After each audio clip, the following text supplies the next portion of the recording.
Hello, ఎలా ఉన్నారు? అందరూ బాగున్నారా? నేనైతే చాలా బాగున్నానండి. మీరందరూ కూడా బాగుండాలని కోరుకుంటున్నాను. Welcome back to my channel షబీనాతో సరదాగా. ఈరోజు వీడియో ఏంటి అంటే మేము గూగూడికి అయితే వెళ్తున్నామండి. నేను ఫస్ట్ టైం వెళ్తున్నాను గూగూడికి. నేను వచ్చి అనంతపురానికి ఒక 4 ఇయర్స్ కంప్లీట్ అయ్యి 5th ఇయర్ అయితే జరుగుతుంది. గత 2 సంవత్సరాల నుంచి నేను గూగూడికి అయితే వెళ్ళాలని అనుకుంటూ ఉన్నాను, కానీ అస్సలు వెళ్ళలేకపోతున్నాను. దాని గురించి నేను ఇన్స్టాగ్రామ్లో కానీ ఇలా యూట్యూబ్లో వినడమే కానీ నేను ఎప్పుడూ వినలేదన్నమాట. మొహరం నెలలో గూగూడులో బాగా జరుగుతుందంట అండి. ఇన్ని సంవత్సరాలు ఉన్నా ఇంతవరకు వెళ్ళలేదు నేను. దేనికైనా టైం రావాలి కదా. ఫైనలీ ఈరోజు అయితే వెళ్తున్నాను అనమాట. ఇంకా గూగూడికి వెళ్తూ ఆ దేవుడి గురించి అయితే మాట్లాడుకుందాము. ఇంకా పిల్లలకు మార్నింగ్ రవ్వ దోశ అయితే వేశాను.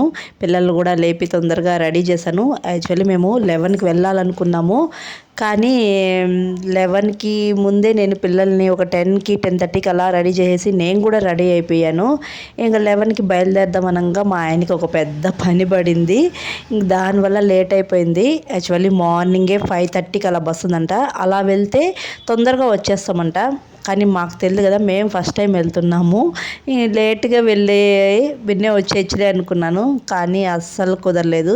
ఎక్కడికైనా వెళ్ళాలి అన్నప్పుడు నేను తొందరగా రెడీ అయినప్పుడు మా హస్బెండ్ లేట్ చేస్తారనమాట.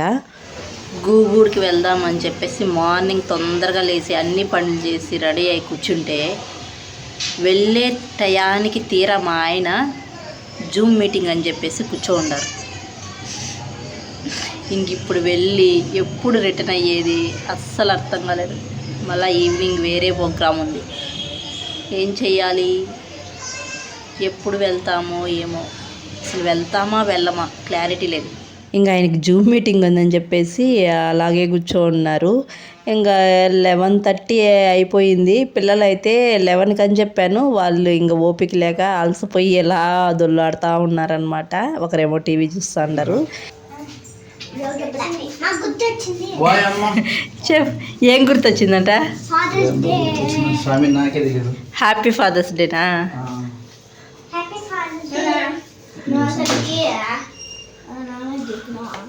నేను నాన్నకు ఫోన్ చేసిన. అట్లా అంటే కాదు, మా నాన్నకి తెలుస్తాయో అని ఫోన్ చేసి మాట్లాడినాం అనమాట.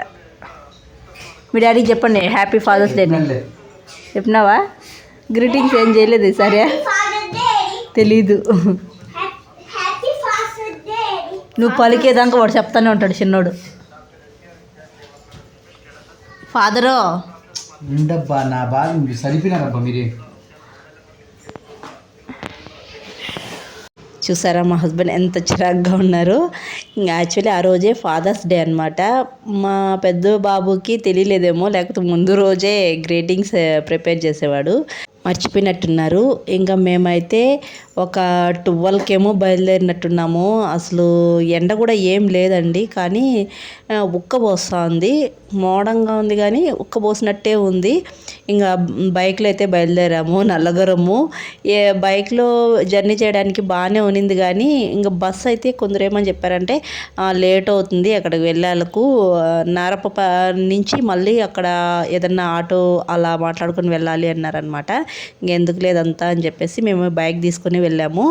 ఇంక బైక్లో వెళ్ళేటప్పుడు హ్యాపీగానే నేచర్ని ఎంజాయ్ చేసుకుంటూ వెళ్ళామన్నమాట. ఇంకా అస్సలు బోర్ కొట్టలేదు. ఎందుకంటే బైక్లో వెళ్ళేటప్పుడు బబ్లు మా హస్బెండ్ ఉండరు కదా, ఏదో ఒకటి ఇలా మాట్లాడుతూ ఉంటారనమాట.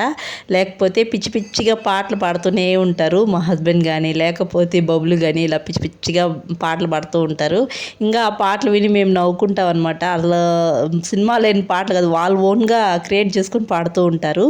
ఇంకా ఫైనల్లీ మాకు 1 అవర్ అయితే జర్నీ పట్టింది ఇక్కడికి రావడానికి, గూడూరుకి.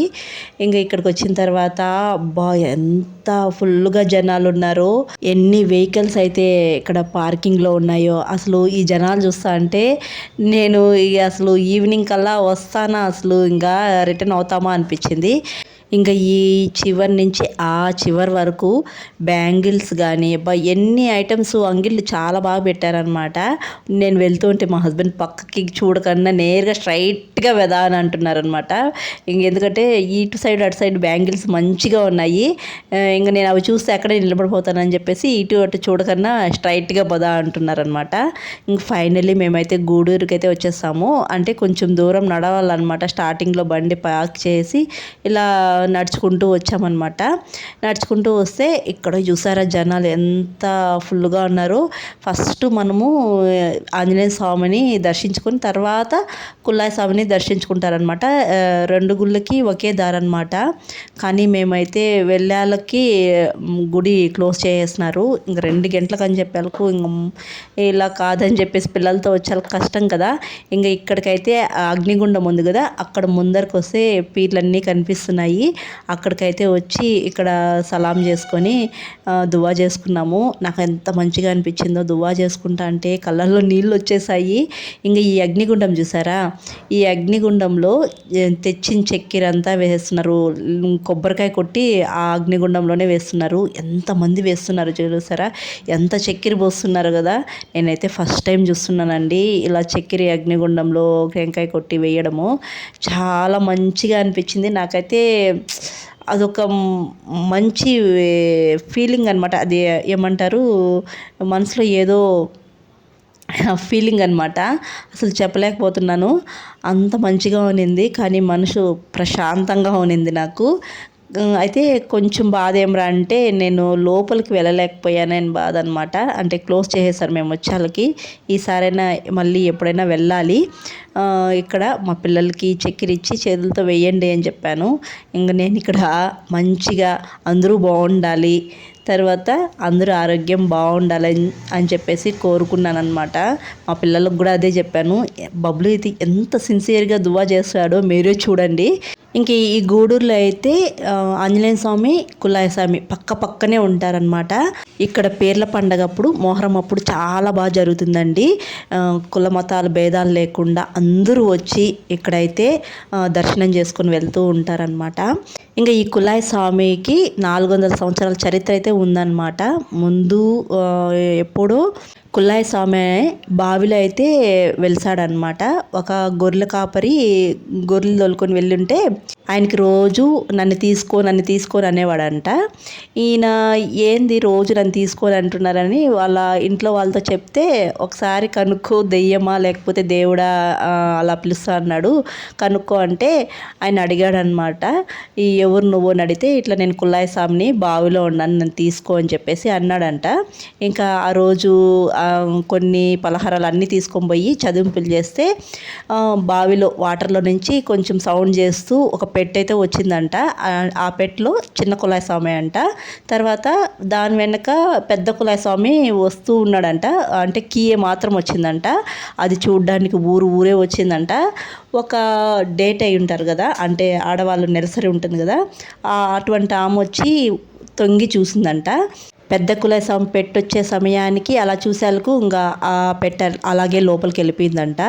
మళ్ళా కీ మాత్రమే, పెద్ద కుల్లాయి స్వామి పెట్టి కీ మాత్రమే వచ్చిందంట చేతికి. ఇంకా పెట్టి మాత్రం లోపలికి వెళ్ళిపోయిందంట. కొన్ని సంవత్సరాల తర్వాత ఆ బావిని కూడా తవ్వారంట, పెద్ద కుల్లాయి స్వామి పెట్టి దొరుకుతుందేమో అని చెప్పేసి. కానీ దొరకలేదన్నమాట. కానీ ఇప్పటికి కూడా ఆ బావిలోనే పెద్ద కుల్లాయి స్వామి ఉన్నారని అంటున్నారు. ఇక్కడ ఏ కోరిక కోరుకున్నా తప్పనిసరిగా నెరవేరుతుందంట.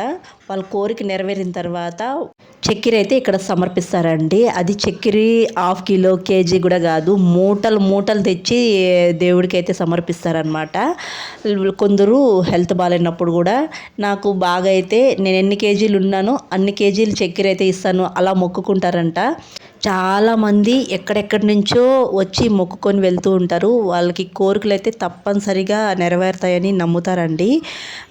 నేను ఈ గుడికి వచ్చేటప్పుడు కూడా, కుల్లాయి స్వామిని దర్శించుకోవడానికి వచ్చేటప్పుడు కూడా వేరే ఒక అతను అన్నారనమాట. వాళ్ళకి ఏదో ఒక అంగడి అయితే పెట్టారంట. వాళ్ళకి స్టార్టింగ్లో 2000, 3000 కూడా జరిగేది కాదంట.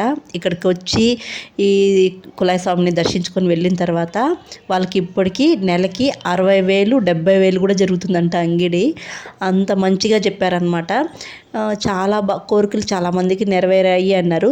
ఏ కోరికైనా కోరుకోవచ్చు అంట, కానీ ఇక్కడ ఒకే ఒక కోరిక కోరుకోకూడదంట. అది పెళ్ళి కావాలి అని చెప్పేసి కోరుకోకూడదంట. ఆ ఒక్క కోరిక తప్ప ఇంకే కోరికైనా కోరుకోవచ్చంట. చాలా సత్యమైన దేవుడు అని చెప్పేసి చాలామంది చెప్పారు. నాకు 2 ఇయర్స్ నుంచి అడుగుతున్నాను మా హస్బెండ్ని ఇక్కడికి తీసుకురమ్మని చెప్పేసి. ఫైనలీ ఈ మొహరం నెలలో అయితే తీసుకొని వచ్చారనమాట. ఈ మొహరం నెలలో 10 రోజులు కూడా చాలా బాగా జరుగుతుందండి ఇక్కడైతే గూడూరులో. ఈసారి ఫస్ట్ టైం వెళ్ళాను కదా, లోపలికి వెళ్ళలేకపోయాను. ఇంకొకసారి వెళ్ళినప్పుడు నేను బావిని, అలాగే కులాయి స్వామి, లోపల ఆంజనేయ స్వామి 2 చూపించడానికి ట్రై చేస్తాను. దాని చరిత్ర కూడా ఈసారి చెప్పగలుగుతాను. ఇంకా మేము రిటర్న్ అయిపోయామన్నమాట. బయటనే చూసుకొని రిటర్న్ అయిపోయాము. వస్తూ ఇక్కడ పనసకాయలు ఉన్నాయన్నమాట. ఇంకా పనసకాయలు అయితే కొనుక్కొని ఇంకా దారిలో మా హస్బెండ్కి మిరపకాయ బజ్జీలు తినాలనిపించిందంట. ఇంకా అక్కడైతే వేడివేడిగా వేస్తూ ఉన్నారు. మిరపకాయ బజ్జీలు తీసుకొని వచ్చి ఎక్కడైనా బండి ఆపి తిందాం బాబా అంటే, లేదు నేను డ్రైవింగ్ చేస్తానే తింటాను అని చెప్పేసి వేడిగానే ఒక చేత్తో డ్రైవింగ్ చేస్తూ ఇంకో చేత్తో మిరపకాయ బజ్జీలు తింటూ ఉన్నారు మా హస్బెండ్. మేమైతే ఖుషిదు నేను తినలేదు, బబ్బులు మా హస్బెండ్ తింటున్నారు. గూగుడికి పోయి వస్తా అంటే దారిలో మిరపకాయ బజ్జీలు తీసుకున్నారు. తినేసి నీళ్ళు తాగేసి నిదానంగా బయలుదేరుతున్నారు కదా. టైం 5:14. బాబా ఇంకా ఎంత దూరం ఉంది బాబా? 25 కిలోమీటర్స్. ఎంత 10 కిలోమీటర్లే అంతేనా? 10 మినిట్స్ అంతే. 10 మినిట్స్. ఫైనల్ అయితే ఇంటికి వచ్చేసాం. ఇంకా నేను గూగుల్లో ఏం తీసుకున్నాను అనేది నెక్స్ట్ వీడియోలో చూపిస్తాను. అలాగే ఇంకా మా ఆయనకి మొక్కుబడి ఉందనమాట. ఈరోజు 5th డే రోజు నేను దుత్తలు అయితే చెల్లిస్తున్నాను. మా ఆయన అయితే పీరు ఎత్తారు కదా, 2022లో ఎత్తారు. దానికి దుత్తలు కూడా చెల్లించాలి. ఇంకా వ్లాగ్ అయితే లెంత్ అయిపోతుంది. నెక్స్ట్ వ్లాగ్లో అయితే పెడతాను, దీని కంటిన్యూషన్ వ్లాగ్ అయితే. ఈ వీడియో అయితే ఇక్కడితో ఎంజాయ్ చేస్తున్నాను. వీడియో నచ్చితే ఒక చిన్న లైక్ ఇవ్వండి. కొత్తగా చూసేవాళ్ళు జర సపోర్ట్ చేసి కామెంట్ చేయండి, సబ్స్క్రైబ్ చేయండి. Bye.